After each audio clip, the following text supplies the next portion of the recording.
Hello, I'm Stan Grant. Good to have you with us. We're coming to you live from Sydney tonight. Joining me on the panel, TV and podcast host Osher Günsberg, Liberal Senator for New South Wales, Andrew Bragg, from Brisbane, Professor Megan Davis, one of the co-authors of the Uluru Statement from the Heart, Shadow Minister for Climate Change and Energy, Chris Bowen, and researcher and fifth-generation grazier from Western New South Wales, Kate McBride. Great to have everyone here.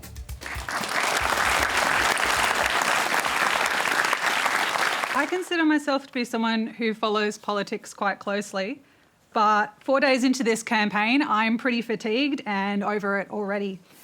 And that's concerning because I know how important this election is for our future. We've seen politicians try to start culture wars, the media focusing on gotcha moment questions rather than actual policy, and just general scare campaigns rather than coherently discussing issues. With another 5 weeks left before the election, what does the panel think needs to change to be done to stop people from turning off during the campaign? Boy, over it already. Chris Bowen. Yeah. Well, thanks for your question, Lara, and I do understand where you're coming from. I completely do get it. Are you over it already? Well, I'm at a different perspective to Lara, but I understand where you're coming from. But I guess, Lara, while you're 100% right about every point you make, what this election is about is up to you and up to everyone and up to the Australian people. I think this election is about values and vision, and we are putting values and vision before the people. We're putting the vision that Australia should be a country where we can actually care for our elderly who've contributed so much to the country, and every nursing home should have a nurse to look after them. We're putting the vision that we should have a national federal ICAC to ensure that all people acting federally are acting with integrity. We're putting the vision of investing in Medicare, and we're putting the values about honesty and integrity. We're not going to get everything right, but when we do, we'll acknowledge we haven't got it right, as Anthony has done, and said that's a mistake. So those are the values and vision that we're putting forward. Now, it's up to the Australian people to decide what's important to them. Yeah, I get what you're saying. You know, we don't all need to be a walking encyclopedia. It is about the future. This is about a better future for our country. That's what we're all about. We are saying we've wasted the last 9 years as a country. There's been too much of that division, too much identity politics, dividing Australians amongst each other. We want a country that's united around a national aim, a national goal, whether it's acting on climate change or caring for our elderly, as I said. Big, important national goals which require leadership. We don't think Andrew's team, the Liberal National Party, has provided that leadership over the last 9 years. We don't think we really don't believe what they have. So it's up to us to put the alternative vision. And we are putting that forward. Yep, there's going to be scrappier moments and, you know, what the media reports on, that's all legitimate. But ultimately, it's your call. And it's a call of all our fellow Australians to make that judgment based on those competing alternative visions and values that we're putting forward. Andrew Bragg, is a bit of a pox on both houses, isn't it, to hear so early on that people are turned off, and everything Chris Bowen has said, I'm sure Lara, I'm sure everyone else has heard this before, and they've seen your record in office, and 1 week in, you're not the first person I hear it from, Lara. People are saying, gee, I'm over this because they're not hearing leadership. Well, Lara, I understand that people don't want to see 5 weeks of gotcha moments. But I would say that if you're running for the office of Prime Minister, you need to know what the basic facts are. And what we saw this week was that the person running for PM didn't know what the unemployment rate was, which is a pretty big gaffe. So this is a debate about Australia's economic future, because unless you get the economic settings right, then you actually can't run a very successful country. So that's why week one has been about the economy, and that's what it's about. It's about Australia's economic future. Lara, we've just heard from one side and the other, and they both criticised each other. Is that your point? That's what you're tired of? That's kind of the point, isn't it? And I feel like Adam Bank kind of hit the nail on the head the other day at the National Press Gallery, where he said that this election should be about ideas and discussing and creating a vision. And Chris, like what you just said then, I wish I heard more of that, whether it's the fact that the media is not reporting on it or that, like, maybe I'm not following the press conferences accurately enough, but that kind of conversation is what I want to be hearing, and less of the talking about not understanding or having memorised specific facts, because his shadow minister knew it straight from behind. Okay, just hold that thought, because I'll go to you, Osher. Is the media failing here, and did we make too much of the Albanese gaffe? Because both Chris Bowen and Andrew Bragg have gone straight to that tonight. Yeah. I'm a man. My wife Audrey's here tonight. She'll send me out for a litre of milk and I'll come back with a loaf of bread. I'll forget stuff like that. I don't care if these guys. But you're not running to be Prime Minister yet. Not yet, Stan. I don't care. I don't care which one of these guys doesn't know a number. What I want to know is, like, which one of these people has, like, a grand vision, like a massive vision. Like, within my son is 2.5. By the time he finishes high school, we're looking at 1.5 degrees of warming, all right? So our country currently is doing its best to sell all the fossil fuels before the fun stops, all right? Who's got the vision to go, right? Currently, fossil fuels are about $70 billion. Currently iron ore is about $70 billion. Green steel, $700 billion, all right? Who's got the vision to say, we're going to capture the solar of our country, we're going to turn Australia into the foundry of the world? Who's with me? Like, nobody. All right? That's what I want. Hands up, just a bit of a straw poll. Things like the Albanese gaffe the other day, which took up an entire day of coverage, hands up who thinks that matters? Very, very few. Megan, so what does that say? Where is the failure? I think Lara's right. I mean, the gotcha moment is really frustrating for Australians who are living through, as Osher says, really acute climate change impacts. Inequality is really, severe in Australia. That's something that we'll talk about in the show. But I mean, the Albanese gaffe, I mean, it's not like he's going to be in the lodge with an abacus and a hurricane lamp. He could text Jim Chalmers. Jim Chalmers looks like a pretty good future treasurer and comes from Logan like I do, Stan. But really, I mean, we're a sophisticated Western liberal democracy. We have, a very strong and robust Westminster system. We have bureaucracies that help the government of the day. And I think at the end of the day, it's pretty disappointing if in the first week of our election, the future of our democracy and the Australian people rises and falls on a gaffe. But Megan, I know people here not many people put their hand up for it, but it wasn't a litre of milk or the price of bread. It was the number of people unemployed. That should be a number stamped into every potential Prime Minister, surely. He knows what the unemployment rate is. He didn't. That was the problem, isn't it? I appreciate that, but same as Osher said, people who are really busy, especially in these kinds of 6-week campaigns. I mean, it was just a gaffe, Stan. I just think most Australians are not thinking about that. They're thinking about the fact that, the cost of living. They're thinking about that they don't have nowhere to live in Lismore. They're thinking about after the bushfires 2 years ago, they still don't have anywhere to live, and Aboriginal communities, are really suffering. I think Australians are thinking about things other than that. Kate McBride, one of the things that we've seen is a rise of independence and people looking elsewhere. In the bush, what's landing there? And we're seeing a lot of an independent movement as well in rural seats, aren't we? Why? Absolutely. I think it's often painted as a bit of a, people in the cities that only care about, climate change and ICAC. But this is a massive trend, and it's people turning off the major parties and, getting behind people that they know what they stand for. And it's really important things. And it's people right across Australia. And I think that's one of the most important things that I think comes with these independents is they're real people and we know what they stand for. They're putting their constituents first instead of the party. And I think too often with the two major parties, we often see, they vote with the party and not what the people that have chosen for them to represent. So I think that's a real failure of the two-party system. And I'm really excited about these independents. I think having more women in Parliament, having people that want action on climate change. I mean, people want that. 78% of regional Australians think we're already experiencing climate change. This isn't a city problem. We're often painted by the National Party to say that we don't care about climate change. It's simply not true. We're on the front lines of this. So I think it's important to exactly your point that this is going big out in the bush too. What will it take to have an independent institution like ICAC with power to investigate independently from authority? Andrew Bragg. Well, Rushord, I think it's quite a reasonable question, and the idea of having an anti-corruption commission in Canberra is a good idea. So why wasn't it delivered? Why was the promise broken? Well, the government has released 2 exposure drafts. We're trying to get... That wasn't the promise, though, was it? Not to release an exposure draft, but to deliver on it. Well, so why not? We have tried to get a bipartisan accommodation on establishing an important institution. That hasn't been possible. And the Labor Party wouldn't agree, so we'll now have to try and go it alone in the next term if we return to government. But the point is that you want to have an anti-corruption commission in Canberra to look at corruption. there are already significant integrity measures in the system, like Senate estimates and the Auditor General Department and all these sort of things which already exist, which are quite strong. But I think we should have an anti-corruption commission. It should be strong. It should have public hearings. And I'm hoping we can deliver it in the next term.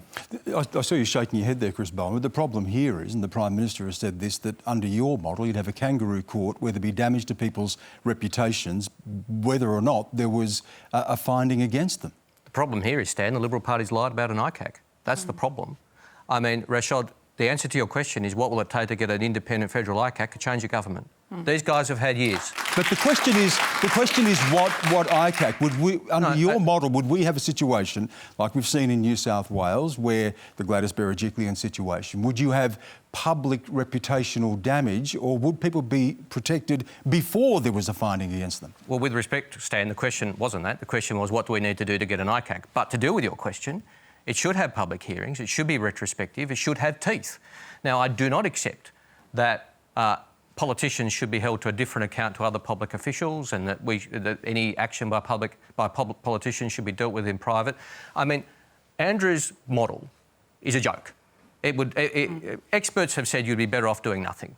But to this whole farce of an argument that somehow they couldn't introduce legislation, they haven't even introduced the legislation because the Labor Party wouldn't sign on to it. That's a very interesting development. So apparently now the government's not going to introduce any legislation unless we agree first.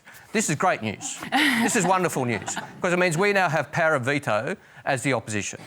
This is just complete nonsense. Every state and territory jurisdiction has an ICAC. They all work differently. They're different models.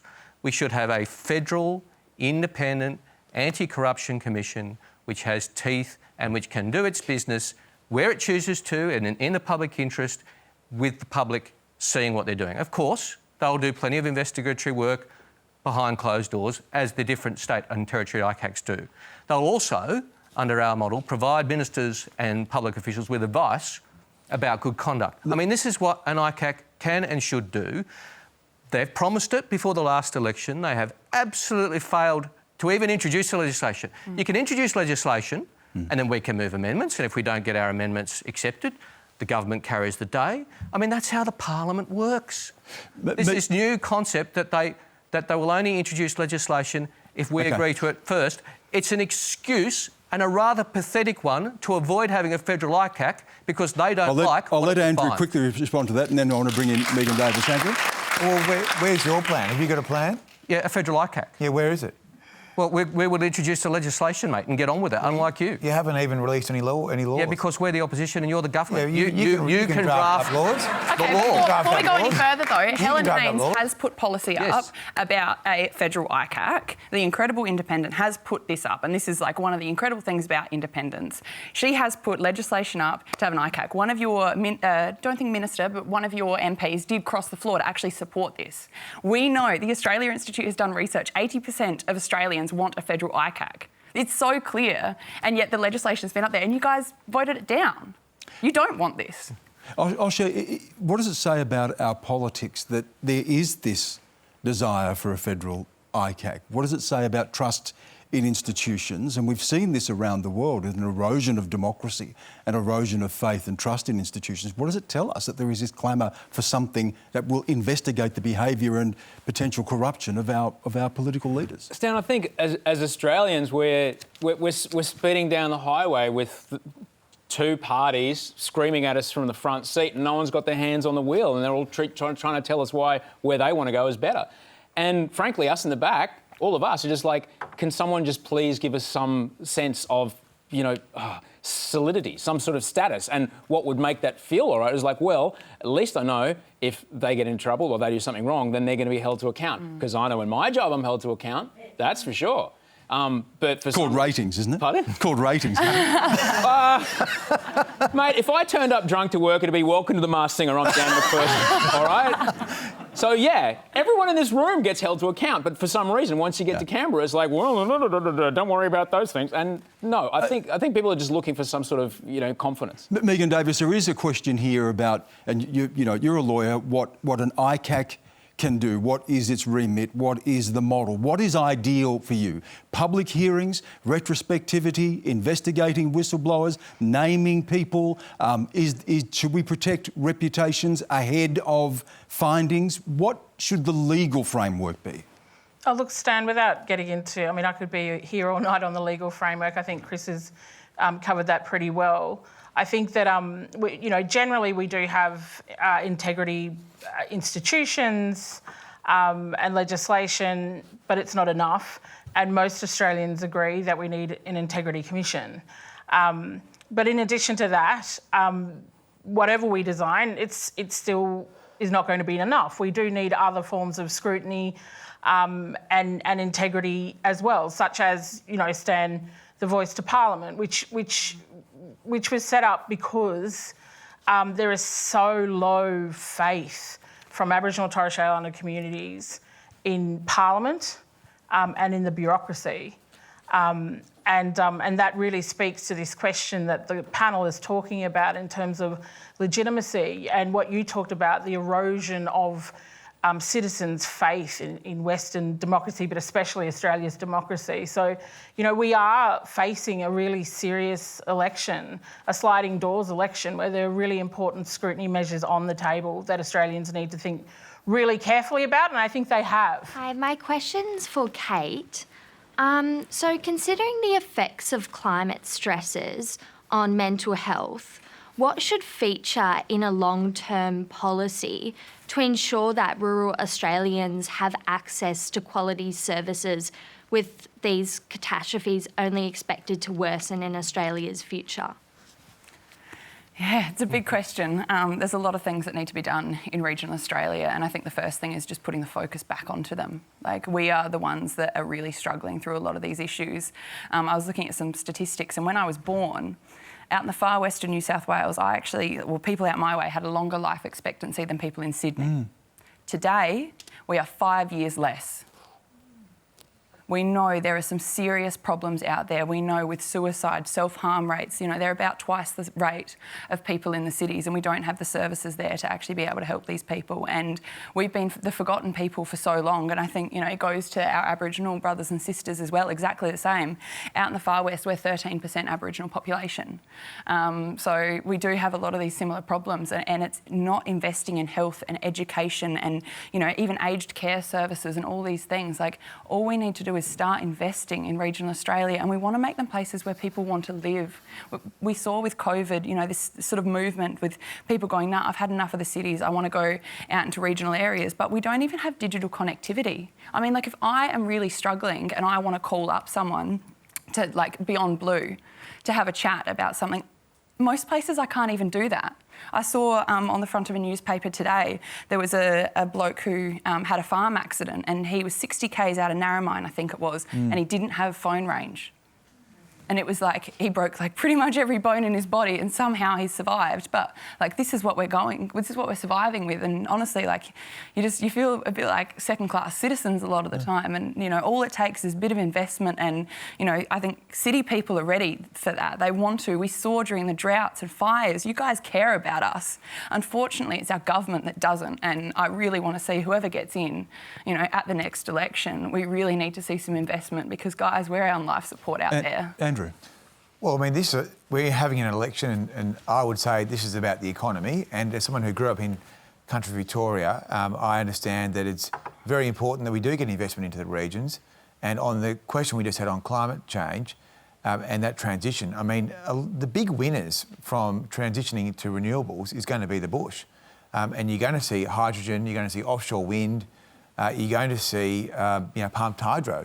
So those projects are there. There's always more we can do. And what about the direct question here about support mental health? For mental health? Well, I think it's one of the other benefits from the pandemic, and I think there have been some good changes to our lives, has been the advent of Medicare telehealth. So you can now get access to mental health services on the phone. You can talk to the doctor, and then you can get a Medicare package to talk to a psych, and I think that's really important. And I know it's something that our government has retained permanently. Osher?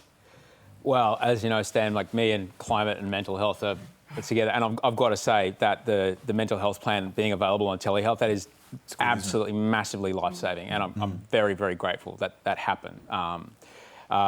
To your question, the climate resilience isn't just desal plants and seawalls. Climate resilience is preparing communities to, okay, you've lived here your whole life. These storm surges are making it impossible to live here. We're going to keep your community together. Somehow we're going to figure out how to move you to where it's safer. And whoever gets in, if they don't have a plan for that, they're letting the people who are in the most vulnerable parts of our country absolutely down. They are failing them, and they have to think about this stuff. The ocean was over the seawall at Bondi the other day, hitting the RSL across the street. This isn't in 50 years from now. It's now. It's today. Megan, we just heard Kate there talk about the rates in rural areas, and we know the rates, when you look at suicide rates and youth suicide rates, are so much worse in Indigenous communities as well. What would you like to see? And again, we talk about the Uluru Statement, input into policy. What would you like to see, specifically when it comes to Indigenous communities and dealing with the scourge of mental health and increasing numbers of suicide, particularly amongst youth? Yes, Stan, the issues that Kate raised are, of course, amplified 1,000 times in our communities. And the issues that she spoke to are ones that we've been grappling with for decades and decades and decades. And I just notice Kate's face sometimes on the panel. There's this palpable sense among so many of us that politicians just don't listen. They're not listening. And when we think about climate resilience, and I think I was reflecting on the IPCC report that does actually reference the Uluru Statement from the Heart. And I think about some of the things Kate has said in the past about a voice for farmers, and I just think about the ways in which actually there are many, many things that our government, our parties need to be talking about as we move into what is, Stan,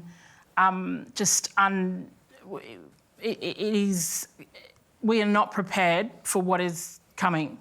Mm-hmm. And Stan, in the Uluru Dialogues, this is 5 years ago, you know, and with my UN hat on, Stan, I've been going to the UN as an expert for 25 years. I was there when the Inuit were talking about the, melting permafrost. I've been there when the Pacific Islands have talked about how it's dramatically changed their lives. And looking at the kinds of measures that need to be taken to ensure that, we can grapple with this as a nation. And, our people in the dialogue spoke a lot about climate change and the need to bring peace to the country. And the way of bringing peace to the country, obviously this was through the voice to Parliament specifically, and a new settlement, something that has never been done between First Nations people and Australia, but saw that, as a way of allowing us, Stan, to have the mechanisms to work together to face what's coming. Because, when I, reflect on our mob and how they stepped up in Lismore, it was devastating, the floods there, devastating in southeast Queensland over Christmas, the bushfires and all of the devastating ways in which our people have been saying for decades and decades that climate change is going to dramatically impact this nation, and no one listens, Stan.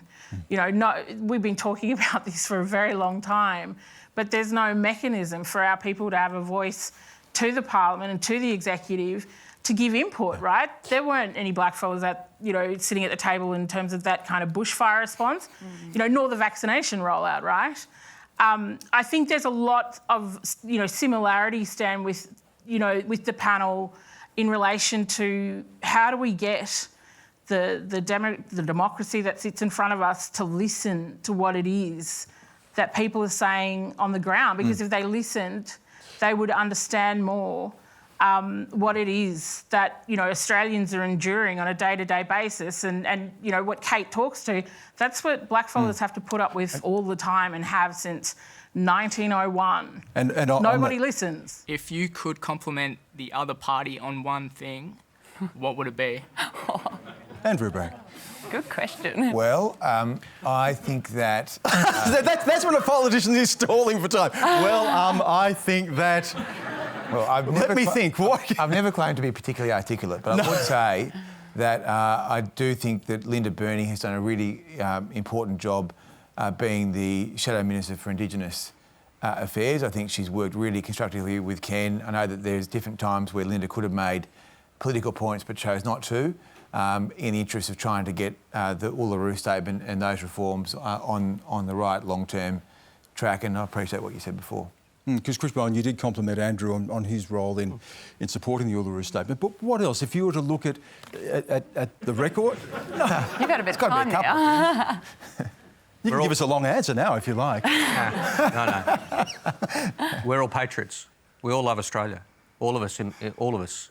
I have a different conception of what a better Australia looks like than Andrew. But Andrew wants a better Australia. I do. Everybody in Parliament, I think, wants a better Australia. I love the country a lot. I want to see it improved because I love it so much. I want to make it even better. I've got a very different vision about what a better Australia looks like. It's about the things I've talked about. Looking after our elders, investing in the social conditions which underpin us. But every single parliamentarian on both sides wants a better country. Andrew does. And every single parliamentarian spends a lot of time away from their family that they would rather be spending with their family. We work, all of us, on both sides, very hard. We get free character assessments as we walk down the street from people about what a good job we're doing, and that comes with the good and the bad. It's all part of the job. But we do it, all of us, because we love the country. But is there a policy area that you would agree with and said that really made a difference? We've been through COVID, and is it fair to say that Australia has emerged better than most countries in the world? Is there credit for that? I was Shadow Minister for Health for most of the pandemic, and Greg Hunt and I, I was very clear about where I supported the government and we gave the support to the government where we should, made constructive suggestions where we could, and only opposed where we must. And there was plenty that we said, yes, this is the right thing. And there were plenty of opportunities for us to say, oh, no, that's terrible. We didn't do that because it was in the national interest. And, Osher, what are people looking for? I mean, we know that politics is a contest of ideas, and the majority of people, although the number is shrinking, will vote for one or two of the major parties. But what are people looking for in terms of leadership, do you think? It goes back to what I was talking about before, about, this. We've seen it tonight, unfortunately. These guys are great at what they do. They're professionals in the game of being very good at being a politician. But we need someone who's a professional in, I'm going to lead us through, as we were just hearing about before, probably the most difficult 20 to 50 years our country's ever going to face. Because, as was mentioned, the opportunity is there for us to double our fossil fuel exports, currently like 130 billion. Double that is green hydrogen. Who's going to say, I'm going to protect our way of life, our beautiful, precious way of life that I love, and this is how we're going to do it? Because the world's pretty soon not going to want our fossil fuels, and we need a plan. Kate, you talked before about independence and people looking outside the major parties, but when you're looking to complement what people do, if you look at the government, and you've been critical tonight of some measures, but if you're looking at the government, what do you look to and say, well, that was good, that was well done? I don't think you'd come to me on this question. I think there's a lot of stuff that they did well during the pandemic. Helping people when they were down and, giving payments when they were needed. And I think it sent a message to Australia that when we are in trouble, we can spend big and it doesn't matter. At the end of the day, yes, we can't spend big forever, but when people are down, we need to help them. And I think it goes back to welfare and things like this. We need to be looking after our people above all else and investing in our people. And I think that's really important. Almost out of time, Megan, but when we look around the world and we see that democracy is declining around the world, we look at countries like the United States, we look at countries in Europe, we look at the UK and going through what it did with Brexit. Sometimes it's difficult to step back, isn't it, and look at Australia from afar. But is the health of Australia's democracy stronger than perhaps we may give it credit for? I need longer than 2 minutes for that. Give us a 30-second version. Actually, Stan, I just want to note Caitlin and take my hat off to her, because the work of working with Australia's youth is really important, right? They're the ones that are inheriting the future world.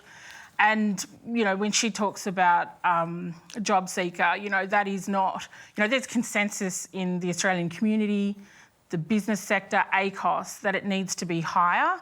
And that's what did happen in the pandemic, right? We did shepherd people through that. But right now, it's not at the level which would ensure that Australian youth are at the threshold of a dignified human life. And that is one of the most unequal, outrageous areas of policy in this nation that all Australians need to think about going into the election, because they are our youth and we do often overlook them, but they cannot live on that amount of money. They can't. That's all we have time for. Thanks again to our panel, Osher Günsberg, Andrew Bragg, Megan Davis, Chris Bowen and Kate McBride. Thank them all. Thank you as well for your questions, and thanks to everyone watching at home tonight. Next week, David Spears takes the show to central Queensland. They'll be live from Gladstone Entertainment Convention Centre. He'll continue tonight's conversation around transitioning to a greener future, and joining that panel, Independent Bob Katter, Resources Minister Keith Pitt, Labor Senator Murray Watt and CEO of the Next Economy, Amanda Carl. And you can join me on China Tonight on Monday. Until then, have a great night.